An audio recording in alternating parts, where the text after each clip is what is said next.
Hello, and welcome to another episode of Mom Meets Life. I'm your host, Sarah, and today we're going to be talking about self care and the journey to better ourselves. It's quite the journey. It's amazing that, you even have to talk about being on a journey to take care of yourself.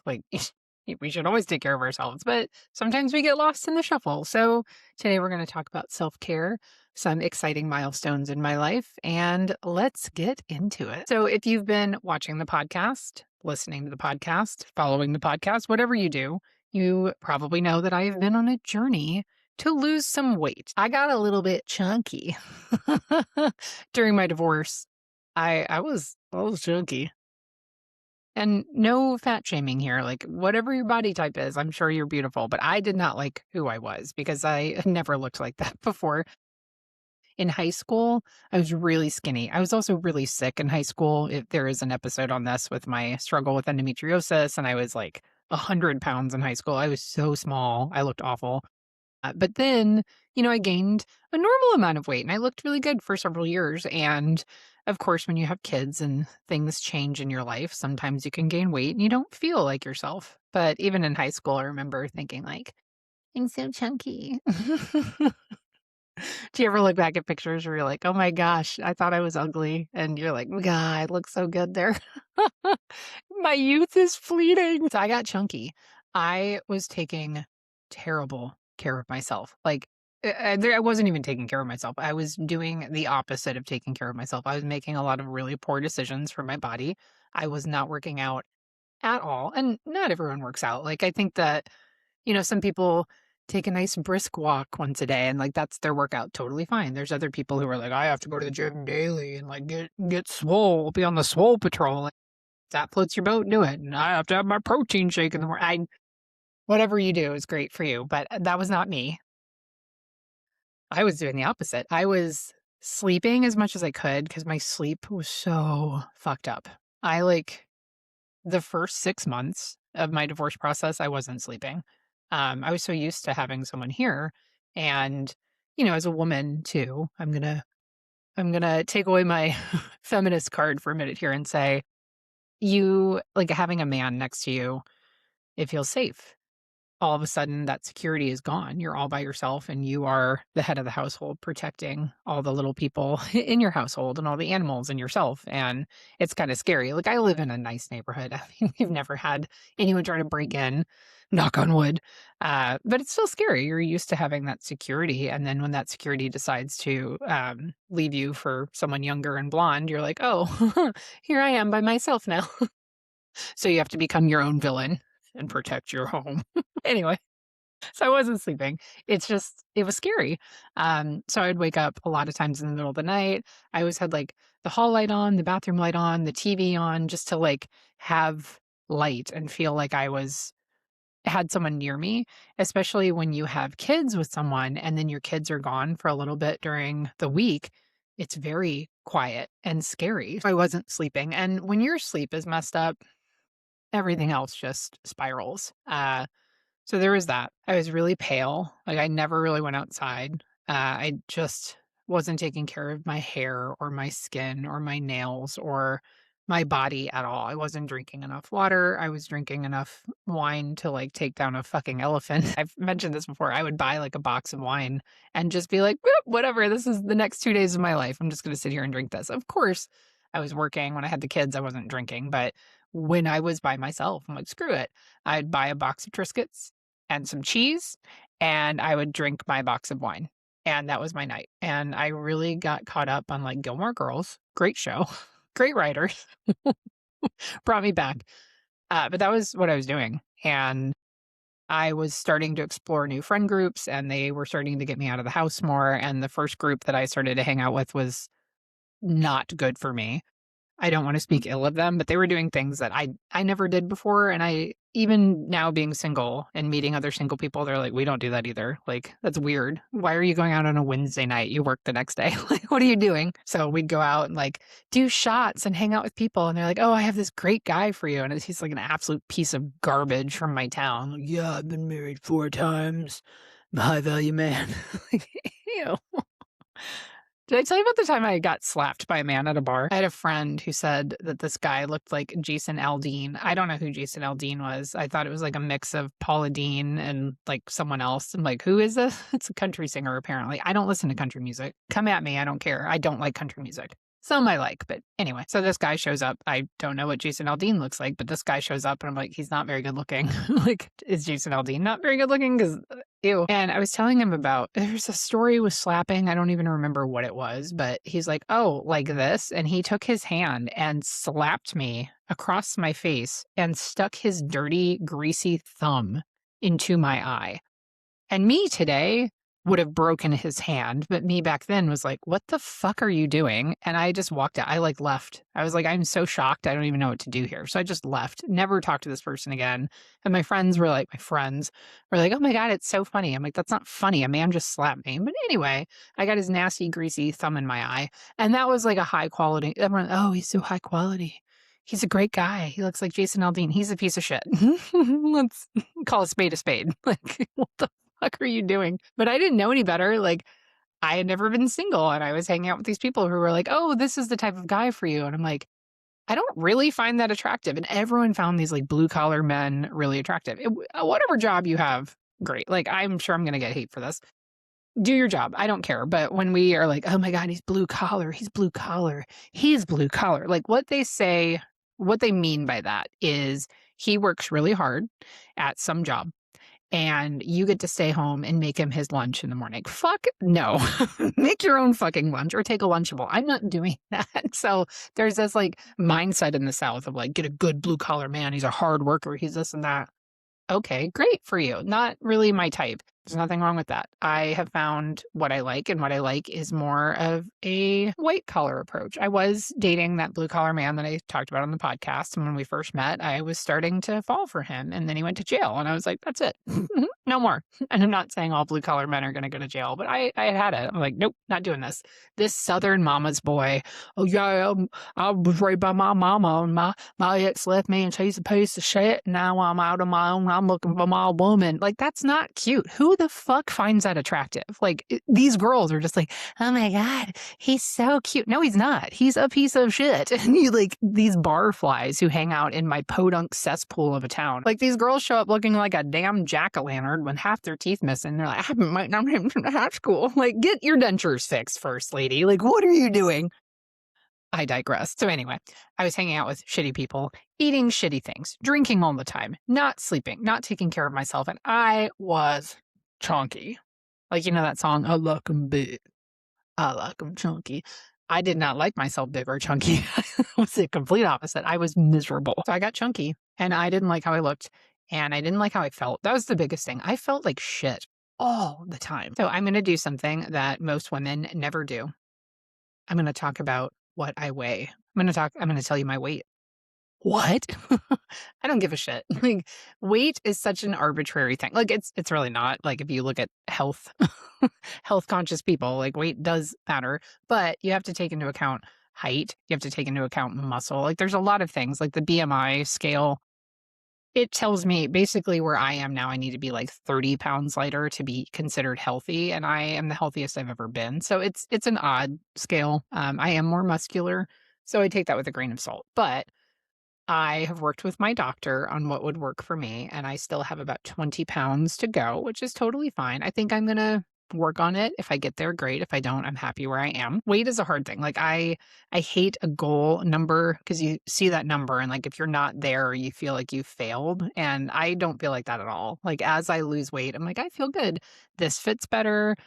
This doesn't fit anymore and I can buy new clothes. Like that is fun for me, within reason, of course. If you're losing a lot of weight just to be super duper duper skinny and unhealthy, that's not okay. Don't do that. I'm not telling you to do that. So anyway, let's talk about my weight. I am 5'7" and like a real 5'7". I'm not a man who's like, I'm 5'9" and I'm really 5'6". No, I am 5'7".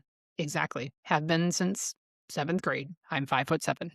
Did I say that enough? Right after I signed divorce papers, I weighed myself to see where I was. And I had been drinking a lot. I've been eating shit. I was not taking care of myself. I'm like, this is going to be really bad. But at the same time, that's a good place to start because you're going to be at your heaviest.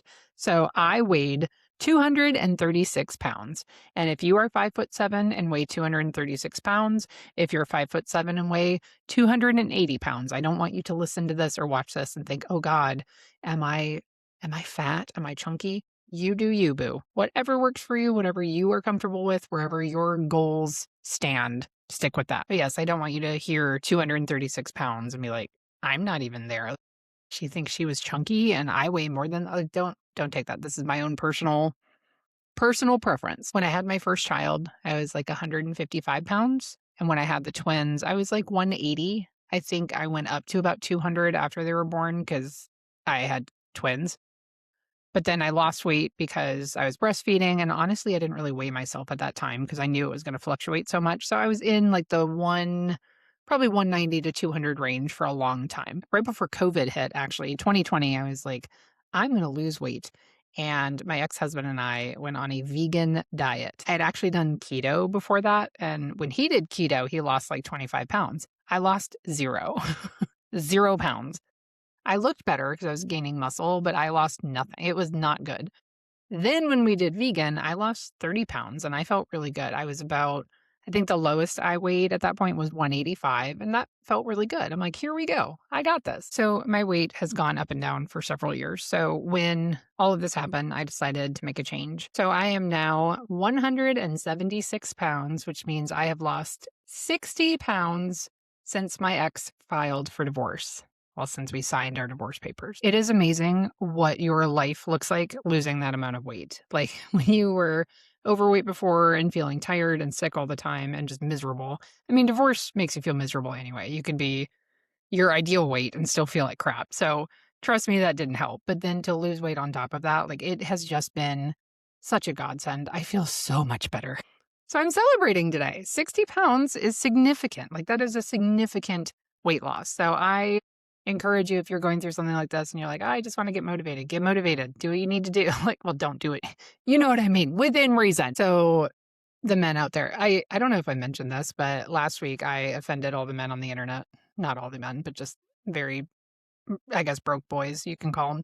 I made a reel talking about the guy that couldn't pay for Taco Bell. And they're like, you think high value men have to have value and you think they have to have money. That's how you attribute value. I'm going to say if you can't pay for fucking Taco Bell after bragging about you being this high value, amazing rock star man, you're not a high value man. If you have to call yourself a high value man, you're probably not a high value man. I made a reel about this and guys were so pissed. And they're like, you're stupid. They can't even spell your properly. I'm like, okay. Your podcast sucks. No one follows you. No one watches your videos. I'm like, what kind of a man, like how small is your dick that you have to get on the internet and be like, hey, I'm going to bully a woman on here talking about high value men. And I was being a bitch. I don't give a fuck. This guy put the wool over my eyes and got arrested for being a piece of shit. So I'm allowed to call him out and be an asshole. And I was, and so be it. And if you want to come at me and be hateful, be hateful. But this man does not know me at all. He gets on there and and it's really funny if he ever watches this podcast, which I'm sure he does because he's stalking my page now. I can see that you watch all of my stories. So just know that. You who thinks my page sucks, you're the first one to watch every single one of my stories. So thank you for that. And when this podcast does take off someday, I might thank you in like an acceptance speech for some award on this, but who knows? Anyway, I pissed off the broke men of the internet last week. Talking about high value men, and it just sent them into a rage, like a blind rage on the internet. And it's like, okay. And I said, like, here you are bullying a woman. He's like, oh, you're making this a man versus a woman thing. Yeah, I am, because you're a fucking broke ass man coming at me on my page, my safe space where I share fun stories about my life, and saying that like I'm a piece of shit and a horrible person. Like, dude, get a prosthetic dick and go fuck yourself with it, because I am not going to handle hate like that on the internet. I've heard there's like support groups for micro penises. I don't know. If you want to take you and your little button out to dinner, go ahead and do that. But don't come at me in my comments. Anyway, these broke boys on the internet, I'm sure, will listen to this and be like, oh, I'm totally going to disagree with her on this. But here we go. One of My favorite, and by favorite, I mean least favorite things that men say. I'll do, like, before and after pictures, like, the ex-wife, and the ex-wife is, like, significantly hotter because she's taking care of herself. They're like, if she looked like that when she was married, he probably wouldn't have cheated." How original. Micro penises unite. I'm just gonna start calling you guys the button factory. How are things down at the button factory? Are they good? Trying to thread a needle through there. And you can be like, "Oh, that's a low blow. Go after dick size." Why wouldn't I? I don't have one. You probably don't either. Men who are like, "Oh, had she taken care of herself in the first place, she wouldn't be in this situation." Let me tell you why a lot of women do not take care of themselves. And you can see it in a woman. You can see it in men too when they're miserable and they don't even realize it. When a woman is taking care of everything, she forgets to take care of herself. I never got my nails done. I never got my hair done. And it wasn't like, "Oh, that's the only way you can take care of yourself." Like, that's an expense. Not everyone can do that. I know a lot of single moms who are living paycheck. I mean, everyone's living paycheck to paycheck right now, but they are struggling. Like, they're not paying their bills. It's hard. So, they're not getting their hair done. They're not getting their nails done. That doesn't mean you have to do that to take care of yourself. But even, like, looking at my nails, they were brittle and broken, and, like, I was just so focused on taking care of my kids, making money for my family, and making sure my husband was happy. My husband wasn't happy, and his unhappiness resulted in, "Oh, let's spend all of the money that I've made on things that will make him happy," that inevitably did not make him happy, so then he left me for somebody else. Make that make sense. What the fuck do I know? Anyway, my whole life, I was so codependent with my ex that I was like, "Oh, if he's not happy, then we're not happy." Like, happy wife equals happy life. I was not a happy wife. I was I will do anything to make this work kind of wife. And in the end, it fucked me. And not in a good way. Trust me, that was never good. Ugh. But I was so focused on making sure he was okay and making sure that, I mean, obviously I made sure the kids were okay because I'm a mother, but then I was making money on top of there was no balance. Like, typically in a relationship, you know, if you're a traditional couple, he goes to work and makes money and you stay with the kids and you raise them. That's great. I was doing fucking everything and then he'd show up and be the hero. And it's like, really? Really? And then I wondered why I looked the way that I looked because I don't have time to do that too. You want me to go find a successful career, work my ass off, then be mom, take care of the kids, then be like wife extraordinaire and take care of you and make sure you're happy, mow the lawn, do all the things, make sure the ship is running, make sure our finances are okay. And then on top of that, take a little me time to work out. Fuck you. No, I wasn't doing that. I was fucking exhausted. I was drained. And when I did start working out and trying to take care of myself, I wasn't losing weight and I couldn't figure it out. And it's because I was so stressed and so tired that it was just adding more stress to my life. So, step one, lose the crusty ass husband. Step two, start to find yourself. But yes, there's the argument of, "Oh, if you looked good before, you wouldn't be divorced." No, look at like Tiger Woods' wife or ex-wife. I assume they're divorced. I don't know much about golf, but he cheated on her.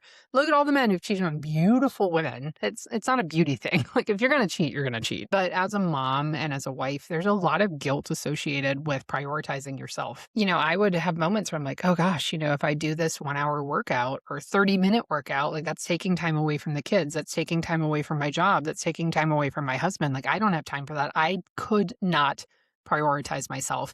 And I could get up at 5 and work out and do that, but then I'd lose sleep. So you're losing something in order to prioritize yourself. And it was really hard, especially when you don't have a partner that's pulling their weight. When you're doing all of it, like there's no time to do everything. When I was single, when I started to heal internally, then that's when I started to focus on my external appearance. So you have a lot of guilt with prioritizing yourself. And how do you let that go? So let's say you're in a good relationship or a relationship, whether it's good or not, you have a partner, you have a spouse, you have a fiance, a significant other of some kind.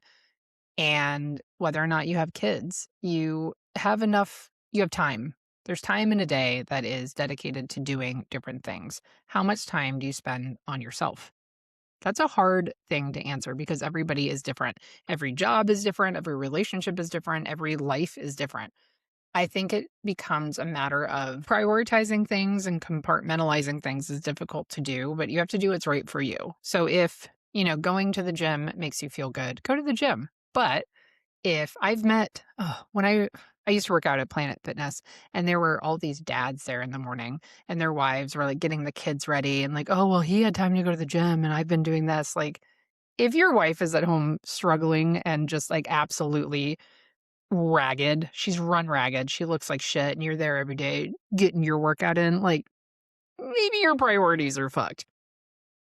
I saw a former couple that I knew when I was a law enforcement wife, and they were walking into a restaurant. It was a couple weeks ago, and he is, like, still swole, like, he's buff and he's tough, and he's clearly been going to the gym, and she looked like absolute fucking garbage. Her hair was a mess, she was pale, she was chunky, she was just run ragged, and I did not know her that way. I knew her to be a stunning woman. So to see her like this, I'm like, "Holy shit." But it was so obvious that, like, he has prioritized himself and she has had no time. I don't know their story. I'm speculating there, but I saw myself in that. I was like, "Holy shit." Although my ex did not work out, and that's something that's also difficult. If you and your partner are not on the same page about getting healthy, it's really difficult to do on your own. And, I've known men who are going to the gym and their wives are like, I don't have the energy. I don't want to. And then they get mad that she's not working out. It becomes a whole point of contention. So there are things that couples can do together to decide to make a healthier lifestyle. When my ex and I did the vegan diet, it was really difficult, but we committed to it together. Obviously, it didn't last forever. I lost a bunch of weight, then I gained it all back because I could not sustain that diet. But when you are married to someone or with someone who doesn't prioritize working out and you want to, that can be hard. So you have to have the conversation of this is going to be important to me. It's not like I'm sitting around playing video games. I'm doing something that will hopefully give me a few more years to my life. Like, there is a difference, but there is guilt associated with prioritizing yourself. And I had that for a long time. Like when I started working out at the gym, I'm like, oh God, like my kids are home. My ex is having to do this. Like it kinda wears on you. And there came a point where I decided to focus on my career and my just survival mode instead of working out. So I stopped working out when I started to heal myself internally. I'm like, "Okay, now I'm gonna do something for myself externally. Let's start to do this." So, first thing I did was cut out a lot of drinking. 'Cause that'll pack on the pounds fast. I still drink, don't get me wrong, but I do not drink in excess like I was doing before. The second thing I did was start having actual meals, not just Triscuits and junk. Like, while typically, if you're drinking a lot, then you get hungry and you're like, "I'm gonna order pizza," and you're just eating like shit all the time. My cholesterol was through the roof. Like, I was so unhealthy, it was just terrible. So, I got rid of a lot of the junk food. I also don't diet. To me, dieting is not sustainable. You are restricting yourself from certain things. And when I restrict myself from things, I'm like, I want it more. Like, no sugar. Then you're like, I want every candy bar that ever existed. So I just made healthier choices. Like, there's a huge thing. There's a huge difference in making healthier choices versus dieting. And making healthier choices, having the conscious effort of, okay, I'm going to continue to try to do this and not feel bad if I have a cheat meal. I don't even like calling it a cheat meal, but like if I have pizza, I'm not going to go to bed crying about it. Like, oh, I had pizza today. Like, feel good about your choices. Don't ever beat yourself up. That's where it's just this weird head game you're playing with yourself of like, oh no, I feel like shit because I ate that, but it was really good. And then it's like a weird temptation, and like psychologically, you're just fucking yourself. Like, make healthy choices when you can. You can't always do it. Sometimes you're traveling for work and every choice you make is probably not going to be healthy, but you do what you can. And then there's other days where you're having a good day and you're like, fuck it, I'm getting wings and pizza and it's going to be fabulous. Who cares? Live your life. You also don't want to be like, I'm going to eat salad for 6,000 days and then die. No one wants that. Have fun, but do it in moderation. It's all about moderation, in my opinion. So becoming single and healing myself internally, it was like, okay, I have all this time to myself now. I'm not dependent on anyone. He's not dependent on me. I can do what I want to do. And so I started to think of it as a blessing. Like, you have all this time to better yourself. So do something about it. So I actually started going to a gym locally. It's called Hotworks. And if you haven't heard of Hotworks, it's basically hell on earth. No, I'm kidding. I loved how it works. It is a sauna workout. So you go into this building. My workout center had, I think, 8 saunas total. and you have an app on your phone where you can reserve your workout. They're all virtual workouts. 4 of them are these like HIIT workouts that are 15 minutes each. They're like cardio blast things. So one was like this weird elliptical. There's a rowing machine, there's a cycling one. And then the other 4 saunas are like 45-minute workouts like yoga.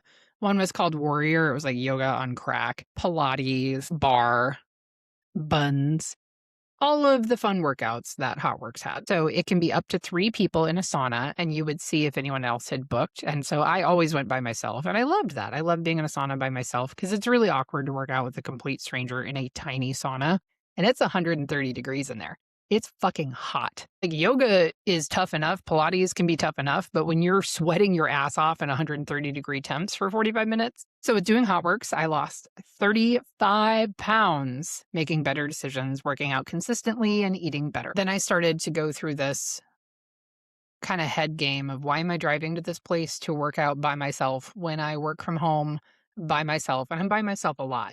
So I thought, if I'm going to be home anyway, I might as well just start working out at home. And I did. And I did that for a couple of months and lost even more weight. And then I made the decision to go on semaglutide. Now you can come at me. There's a lot of controversy surrounding this. And I don't tell a lot of people about it because I've had friends in my past and people in my past who've said it's cheating. Oh, you can't be proud of this because you were on this and blah, blah, blah. Okay. I'm still where I'm at. But what they'll do is they'll say like, oh, you did the shot, and they take away any work you had done to get there. And it's just, oh, you cheated and you didn't. No, I didn't. 40 pounds of that was me all by myself, working out, eating better. The semaglutide was the last kind of kicker to get me over the finish line. And it's actually helped me with better food decisions. It's helped me sleep better. I had a lot of inflammation after my vaccine injury. There's actually some cool studies on this. So I have found so much less inflammation in my body, and I have felt better than I've ever felt in my entire life. So if you want to say, oh, she cheated, I don't give a fuck. I feel good. And it is one of the best decisions I've ever made for myself. My primary care provider is a DO. So an MD is like, they're more likely to just like prescribe medicine. A DO likes the kind of organic path of things. And I told her about it. I was like, I have been on this. I know you're not going to like it. And she's like, actually, I've heard really good things, especially with someone in your situation with all the inflammation in your body. Like, you've lost all this weight on your own. I'm okay with this. And I'm like, really?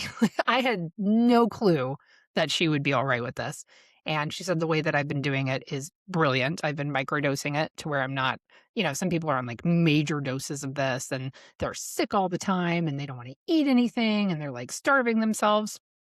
Nope, I've had a very consistent, slow progression, and it's been perfect. It's exactly what I needed to kind of kickstart this, and I still work out daily. I feel better. I eat better. I'm not like, oh, yeah, I can eat anything I want and still lose weight. No, if I eat like shitty food, I feel it. My body feels it. If I drink too much, my body feels it. And so my body I've trained it to know, okay, this is not okay. This is where you need to be. And it's felt fabulous, and I have no shame in it, and I'll talk about it all day. If you ever want to do this, I'm not going to judge you for it.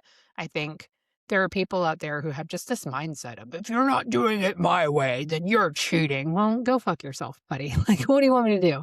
Go join the button factory again. Like, micro penises unite. I am so tired of men, especially men on the internet. Women are guilty of this too, but men on the internet being like, oh, you did this, and I'm going to You feel better?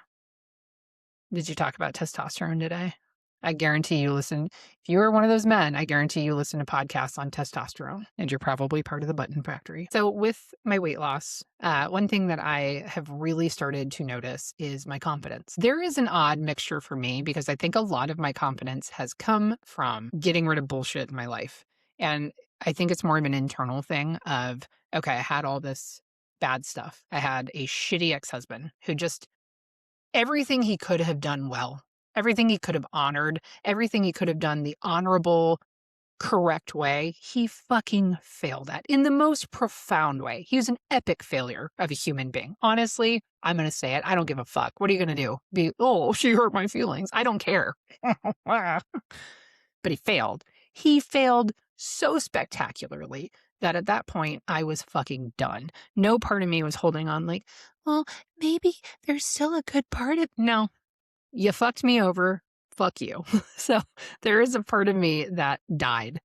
And do I miss that side that still had hope? Not really. I like who I am. And then I had these friend groups who were just kind of, they weren't for me. I'm not going to call them out and be like, oh, you're awful people. They were not for me. And so when I cut that out, when I cut out the negativity, when I cut out what wasn't serving my life anymore, what wasn't going to help me move forward in my life, I stopped giving a fuck about everything. I genuinely did. And I've met people who are like, I don't give a fuck. And deep down, like, they're really sensitive about everything and they go home and cry about it and like, or they'll talk about it relentlessly. Like, I don't give a fuck, but I'm going to sit here at this bar and I'm going to talk about it. I'm going to talk about it. I'm going to gossip about that girl. She's not my friend anymore. I'm going to sit here and talk shit about her. I'm going to watch her stories on Facebook. I'm going to talk shit about her. Like, you give a fuck.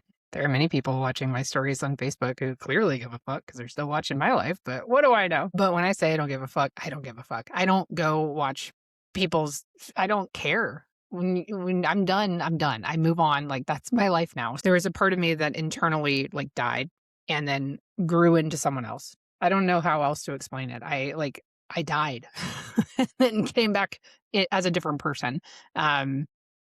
And when that happened, my confidence started to increase. But at the same time, my external appearance was changing significantly at the same time that my internal self was changing. So it's this weird mix of being confident and caring about who I am inside and also becoming confident on the outside because I look better than I did and I feel better. And it all mixes together. I don't think you can have one without the other. I will say that. I think there are people that lose weight and are dead on the inside. They're still miserable in their marriages. They're still miserable human beings. They still drink themselves to sleep. You lost a lot of weight, but how are you feeling in here? Like you haven't done the work.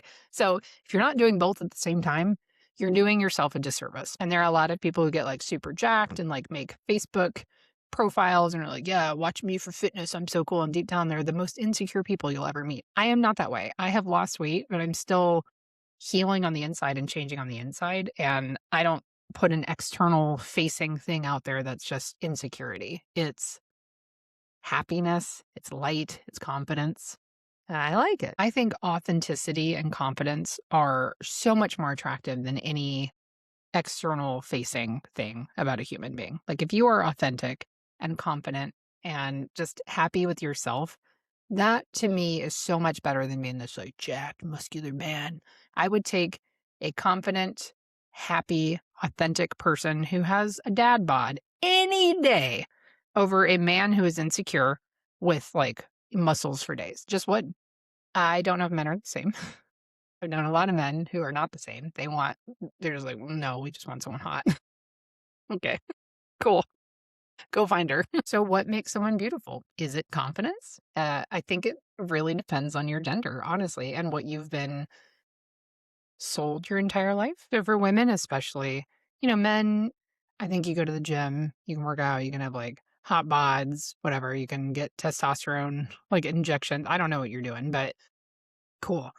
Women, we have so many beauty standards that it is insane and nearly impossible to keep up with. Women are told so much bullshit, like, oh, I don't like a girl with short hair. But then don't date a girl with short hair. Like, okay. We are so concerned about gray hair. We're concerned about, like, is it long enough? Do we have enough thickness in our hair? Does our hair look good? Does our skin look good? Now we're doing like extraordinarily expensive, like skincare routines and facials and micro whatever and blading and all this shit and our eyebrows. Like, when did eyebrows even become a thing? When I was in high school, it was like these really thin eyebrows and now it's really thick eyebrows. And if you don't have those, like, I don't think men care about your eyebrows for what it's worth. And your lashes have to be on point at all times and they have to be long and luscious and this and that. And it's like, holy shit. I wish men knew how much women actually spend on themselves. I don't even spend that much on myself. I get my hair done and I get pedicures. A lot of women, like, they get their hair done, they get extensions, they get facials, they get their eyebrows done, they get their eyelashes done, they get their nails done, they do pedicures, they get like tummy tucks. Like, it's a whole crazy industry out there. The amount of money we spend to be quote unquote beautiful. But I will tell you, and I'm not saying that any woman who, has enhancements done or pays for something for herself isn't confident. But I will tell you, I've known many people who spend shit tons of money on beauty products and extensions and this and that and this package and that package. And they're the most insecure people I know. If you want to spend money on yourself, do it. If you have the money, don't put yourself in debt to do it. But if you want to do it because it makes you feel pretty, go for it.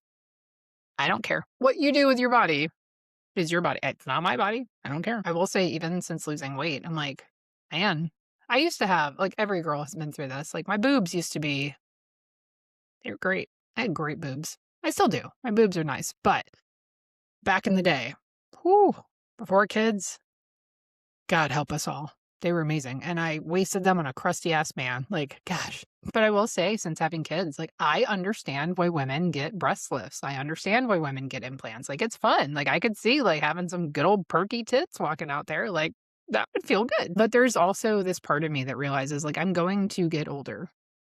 I'm going to die someday. It is inevitable. Like, I want to age gracefully. I don't want to be 60 years old with tits up to my chin. Like, I just don't. And so at 38, I'm like, well, am I okay where I am? And my answer is yes. I like who I am. I love who I am. And I've worked really hard to get the body that I've wanted, and I still have work to do, and that's okay. And it's never going to just stop. It's not like I'll get to my goal weight and, like, poof, it's magic. I'm done. I made it here. Yay. You have to maintain it. And my hair, I don't really want to go gray yet, so I will dye it, and that's okay. Some people embrace the gray. They're like, you know what? I'm going to have a full head of white hair by the time I'm 40. Go for it. Whatever makes you feel good. But I don't judge people for doing those things. There are some people in my past I've judged for doing certain things, but I don't want to judge people for doing those things. It's just not my preference. And I think if we as a society stop judging people for these decisions, we're going to be a lot better. Can't believe you'd spend money on this. Oh, I can't believe you'd use semaglutide, you cheater. Does it affect your life at all? No. Then you probably shouldn't comment on someone's Facebook page. Let me give my opinion. I need to feel good about myself with this button of a dick I have. But all that to say, with all of these cosmetic enhancements and beauty products and everything, go for what you want to do within reason. You know, pay for what you can pay for, like, if it makes you feel good. But if your confidence is not there, what are you missing internally if you're still not confident? If you're spending all this money and you're like, oh, I look this way. Okay. What makes you unique? What makes you feel good? Like, get your confidence back. So work on a path of, okay, let me work on myself internally and externally at the same time. Like, let's merge them together. And it's going to be fine. But a lot of people just shell money out. Like, oh, make me look pretty. Make me look pretty. I look beautiful. I look beautiful. Look at me. And it's like, okay, you look like every other girl that's doing the exact same thing. What makes you unique? Be authentic. Find yourself. It's okay. I do want to emphasize, I mentioned this a little bit earlier, I do want to emphasize the non-scale victories, the NSVs, if you will, if you're into weight loss and nutrition. Enjoy those. If you get on a scale and you're like, oh my God, the number is not what I wanted it to be. Again, the scale is not your friend. Enjoy the little victories. Did you have a dress you used to wear and it fits better now? Great. That's a victory. Like, take that as a victory. Like, enjoy the little things. Do you sleep better? Do you feel better? Are you eating healthier and, like, throughout the day you have a little bit more energy? Like, celebrate that. We don't take enough time to celebrate that. We just take so much time to be like, oh, you know, look at, she looks snatched and this and that. Like, come on. Like, do you feel good? It's okay if you feel good about small things. And it doesn't have to be a major change. It doesn't have to be, hey, I lost 60 pounds, which you did. It can be, hey, I love this sundress that I'm wearing today. I haven't fit in this in 2 years. Like, this is a victory. Take the victory. Embrace the victory. Something I've seen a lot of recently. I'm making more friends and seeing more people who are in a similar spot to me. They're going through a major breakup, they're going through a divorce, and they're finding themselves. One thing I want to encourage anyone who's going through something like that with how you look and how you feel. Do not rush it. Do not make it inorganic.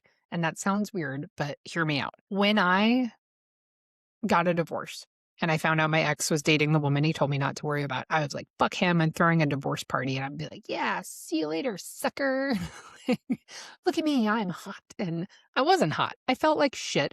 I wasn't sleeping. I missed my husband. I was angry that someone left me. I was angry that he had the fucking audacity to be like, I'm with this girl now. And I threw one hell of a divorce party. Let me tell you, it was the party of the century. Like, people still talk about this party. It was fucking awesome. But I digress. I threw a divorce party because I was like, I'm going to show him. I'm going to put all these pictures out and be like, you can have him, Jolene. Looking back now, was it cringeworthy? Depends on who you talk to. I'm not embarrassed by it. I was trying to make something organic that wasn't organic. I was trying to push a timeline. I was trying to say, oh, it's been 2 months since the divorce. Look at me. I'm throwing a divorce party. I'm so happy. I wasn't happy. I was miserable. But I wanted it to look like I was healing and I was fine. And if I just tell myself this, then I'm going to be that way. And I wasn't taking the time to heal internally and just be in it, to sit in the motherfucking suck. Sit in the suck. Just do it. It's going to suck. It's going to hurt. But we do everything we can as humans, especially in these times. Like, I think at some point we got to rub some dirt on some shit because we are a bunch of pansies. But in these times, we don't want any pain. What's the fastest way to get better? What's the fastest way to lose weight? What's the fastest way to go from point A to point B without any issue whatsoever? Like, how can I get there and make it as easy as possible? I mean, look at all the technology we have to just make our lives easier. Nothing will ever make a divorce easier. It's going to happen. It's going to suck. Nothing will ever make your pain easier. There are things that will help you get through it, like even my faith. Did having a faith in God make things easier? I don't want to say that. Some Christians would say, they'd argue and say, oh yeah, it does make it easier because you're reliant on God. It made it more possible to go through, and I felt like I had hope at the end, but I don't think it was easier. I still had to sit in the suck, and I was avoiding it as much as I possibly could. And I was masking everything through my actions.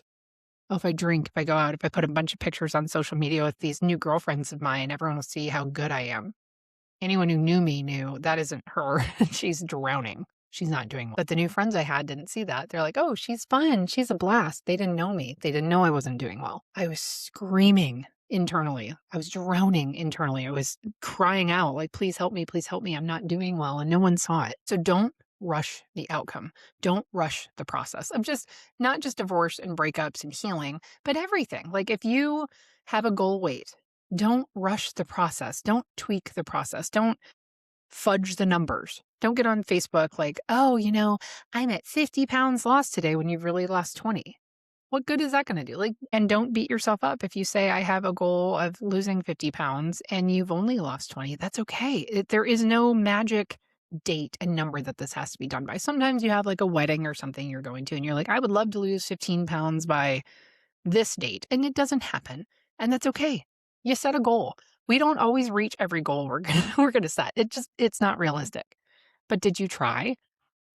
If you sat around eating Cheetos the whole time and gained 30 pounds, then okay, maybe you didn't try. Maybe we shouldn't have set that goal. But if you consistently worked out and you tried your best, like, come on, man, don't rush your process. Don't let social media tell you, like, I need to look this way by this date, or if I don't have this type of hair extension, if I don't look this certain way, then I'm not beautiful. Do you feel beautiful? Are you confident? Are you happy with yourself? Then you're beautiful. Own it. Own who you are. It's okay. I will say that people treat me differently now. And it's not like, it's not in my head. I'm not just thinking that, like, oh, because they look this way, they're treating me differently. People treat me differently now. Is it because I've lost a lot of weight? I don't know. Do I walk in and look better than I did before? I don't know. I have told some men about my weight loss, and they're like, you looked beautiful before, just so you know. I'm like, well, thank you. I didn't feel beautiful. I think the difference is now I feel good because I'm happy with myself. And maybe there's a combination of the weight loss too. And men like shiny objects. They're like, ooh, that's nice. So I think that helps. But I think the center of it all is I am healthy and happy and complete and whole in myself. So if you are not that way, if you're spending a lot of money on beauty products, if you're putting yourself out there and trying to better yourself just aesthetically, I hate the term aesthetics. Girls are like, oh my God, it's aesthetically pleasing. Gen Z drives me crazy. But if you are externally trying to make yourself look better, I again will encourage you to try to feel better on the inside. And it doesn't mean that girls who do all this like are just super shallow humans. That's not the case at all. But if you're only putting your effort there and not internally, you're doing yourself a disservice. So I normally give an update about my life at the beginning of the podcast, but I frankly completely forgot to do it because I was so excited about losing weight. And I was like, I'm going to announce this. So the guy that found me through my podcast, which is funny, we have been seeing each other for a couple weeks now, and it's been really pleasant. It is someone that I have been able to be myself around. I mean, I've been myself around many people, and that's usually what gets me into trouble. I have been able to be myself and not scare him off, which is kind of nice. I've had some people in my life be like, you need to like tone it down a little if you're going to keep it man. I'm good, but thank you. Thank you for the unsolicited advice. I'm okay. So seeing someone who has embraced who I am, it's been kind of nice. And, it's still new. I could just be talking out of my ass right now. People's true colors could show up later, but I have really enjoyed spending time with him. So we are spending time tonight. We are spending time this weekend. We're going on a booze cruise. It's a fundraising event. Have some cocktails on a boat and sing I'm on a boat the whole time. But it is nice starting to date someone when I feel really good. And no matter what's going on in my life, I still feel good. I still feel whole. I still feel secure. And bringing that into a relationship is such a breath of fresh air. I'm not dating someone to try to get affirmation from him or is someone going to love me? Because I just hit my mic saying that. Is someone going to love me? I don't care. I really don't. Like, would I like that someday? Sure. But I don't need that to survive. I have God and I have a wonderful family and friends. Like, I like my life. So it has been fun, though, to meet a man who genuinely likes me for me. What was that song in the 90s? She likes me for me, not because I hang with Leonardo or that guy who played in Fargo. I think his name was Pete. Was it Pete? I don't know. I never saw Fargo. I also have a really cute sundress on today, and I'm excited because I haven't been wearing, I always wear dresses. I just like them. They're flowy. After having a C-section, there's nothing worse than wearing like mom jeans. Like everyone's like, oh, the high-waisted jeans, you have to wear them. I'm like, ew. Like, no, not everyone looks good in that. Girls, let me tell you something. The bodysuits and the jeans that go up like to your tits do not look good on everyone. I have been to so many bars and different events out in public where girls are wearing these faded jeans with like, I don't know, cut up stuff and bodysuits, the baby onesies. And they literally all look the same, and white tennis shoes, like a ponytail and like hoop earrings. Literally, all of you look exactly the same. There's no authenticity. You look exactly the same, but some of you look fucking stupid because that look does not look good for your body type. My body type is one of them. No matter how much weight I lose, I will still have this like mom pudge. I don't like jeans, and that's okay. I'm not going to wear them just so I fit in with everyone else. Like, if you don't fit into a certain trend or the style doesn't look good on your body, don't wear it. If you want to wear it and don't care what people think, go for it. But not everyone fits into that style. So I'm wearing a cute sundress today that I haven't been able to fit into for a while.